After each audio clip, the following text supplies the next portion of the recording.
Tuesday morning ரொம்பவே வந்து நல்லா இருந்ததுங்க. ஏன்னா கொஞ்சம் வெளியில் கிளம்ப வேண்டியது இருக்குது. அதனால் கொஞ்சம் சாதமும், முட்டைக்கோஸ் பொரியலும், சாம்பாரும் வச்சுட்டு நாங்கள் குழந்தைங்கள ஸ்கூலில் விட்டுட்டு கிளம்பியாச்சு. வெளியில் அருப்புக்கோட்டை வரைக்கும் நானும் என் கணவரும் போக வேண்டி இருந்ததுங்க. போயிட்டு வந்துட்டோம். ஆனால் போயிட்டு வந்ததை வந்து உங்களோட ஷேர் பண்ணுறேன். நிஜமாகவே வந்து அங்கே ஒரு கோயிலுக்கு போனோம். ரொம்ப திருப்தியாக இருந்தது. சிவன் கோயில் தான்.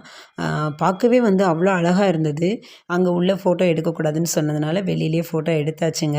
ஏன்னா நம்ம வந்து எவ்வளோ மன கஷ்டத்தோடு நம்ம உள்ளே போனாலும் வெளியில் வரும்போது நிம்மதி கிடைக்கிது பாருங்கள். அதாங்க உண்மையான சந்தோஷம். அந்த சந்தோஷத்தை நாங்கள் வாங்கிட்டு வந்தோம்.